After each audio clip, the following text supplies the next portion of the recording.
देखेंगे। यहाँ पर है अंडर एंड बिलो, दोनों का मीनिंग नीचे के लिए होता है पर अलग अलग। कैसे? अंडर का मीनिंग हो गया नीचे पर अधीनता के लिए। जैसे कोई एग्जाम्पल है, वह पेड़ के नीचे खड़ा रहा, he stood under the tree.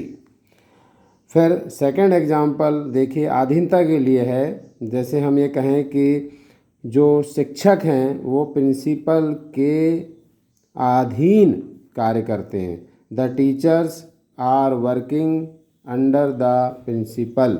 Means जो टीचर्स हैं वो प्रिंसिपल के अधीन कार्य कर रहे हैं। अब हम नेक्स्ट देखते हैं बिलो। इसका यूज़ कम स्तर, लो लेवल या फिर न्यूनता के लिए किया जाता है। जैसे अपन कहें कि उसके अंक 75% से कम हैं, हिज मार्क्स आर बिलो 75%। फिर से देखें, हिज मार्क्स आर बिलो ये 75%।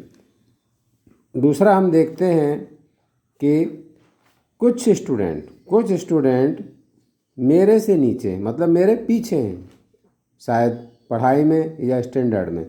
तो some students are below me in the class. तो कुछ स्टूडेंट्स क्लास में मेरे से नीचे हैं। तो यहाँ न्यूनता के लिए, कम के लिए बिलो का यूज़ किया गया है। इसके बाद हम देखते हैं अगला है टिल एंड बाय। दोनों का मीनिंग तक के लिए होता है, लेकिन थोड़ा अंतर है। क्या अंतर है हम देखते हैं।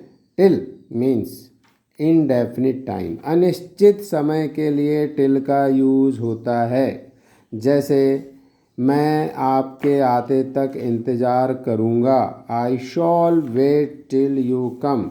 तो उसके आने का समय कोई डेफिनिट नहीं है, इसलिए टिल का यूज़ किया गया है। इसके बाद बाय जो है वो डेफिनिट टाइम को बताता है। जैसे एग्जाम्पल देखिए, यहाँ पर लिखा है कि तुम्हें 2 बजे तक आ जाना चाहिए, you must come here bye 2 o'clock। तो ये डेफिनिट टाइम हो गया 2 o'clock, तो यहाँ हमने बाय का यूज़ करे। इस प्रकार से हम देखते हैं कि टिल जो है वो इनडेफिनिट टाइम को शो करता है, बाय डेफिनिट टाइम को शो करता है, लेकिन मीनिंग दोनों का तक। अगला है ऑफ का मीनिंग है का या से, यानी ये किसी से उसका संबंध बताने के लिए यूज होता है। देखते हैं हम एक एग्जाम्पल। जैसे एक एग्जाम्पल है कि मुझे किसी का डर नहीं है, I am not afraid of any बडी। तो यहाँ पर हम देखते हैं कि ऑफ जो है वो आई का संबंध एनी बडी से बता रहा है। He is fond of singing, यहाँ ये इसका हिंदी मीनिंग है कि वह गाने का शौकीन है, गीत गाने का शौकीन है, गायन का शौकीन है। ये ऑफ जो है इससे ही का सिंगिंग से रिलेशन बता रहा है। अगला एग्जाम्पल है the leaves of the tree are green. इस पेड़ की पत्तियां हरी हैं। ये ऑफ द लीव्स का रिलेशन द ट्री से। इसी प्रकार ही डाइड ऑफ कॉलेरा, वो कॉलेरा से मर गया। तो यहाँ पे ही का कॉलेरा से रिलेशन। अगला है बियॉन्ड। बियॉन्ड का मीनिंग होता है के परे, सीमा से बाहर, हमारी सामर्थ्य से बाहर। फर्स्ट एग्जांपल हम देखते हैं, this work is beyond my capacity. यह कार्य मेरी क्षमता से परे है, मेरी सामर्थ्य से परे है। तब हम बियॉन्ड का यूज करते हैं।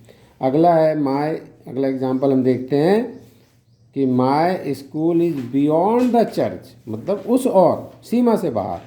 तो my school is beyond the church, यानी चर्च के उस तरफ, परे। अगला है अगेंस्ट, विरुद्ध और के सहारे। अक्सर हम अगेंस्ट का यूज मानते हैं विरुद्ध के, नहीं, के सहारे भी होता है। कैसे? Your action was against my will यानी यहाँ पर इच्छा। तो यहाँ हम देखते हैं कि इसका मीनिंग हो जाता है कि आपका कार्य मेरी इच्छा के विरुद्ध था। तो यहाँ पे अगेंस्ट।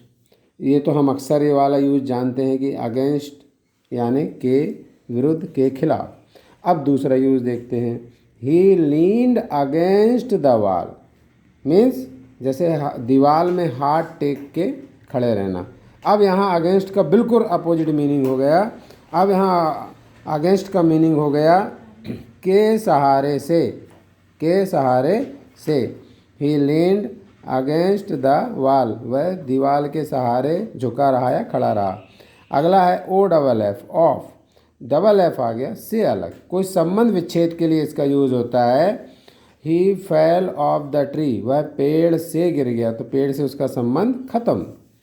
ये वाला ऑफ संबंध बताता है ओ एफ, और ओ डबल एफ संबंध को खत्म होने को बताता है।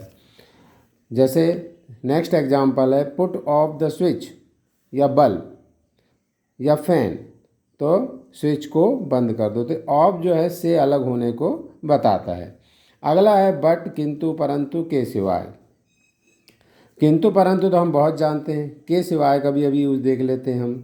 पहला एग्जाम्पल है ऑल बट मोहन पास्ड, सभी तो थे, मोहन चला गया। तो यहाँ बट का मीनिंग जो है के सिवाय के लिए, ठीक है। या किंतु के लिए भी कह सकते हैं ऑल बट मोहन पास्ड, सभी तो थे किंतु मोहन चला गया। इसका हम मेनली किंतु के लिए यूज़ करेंगे। अगला है I have no other pen but this one.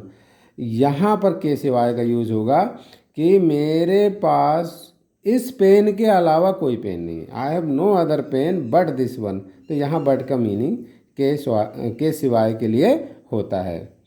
तो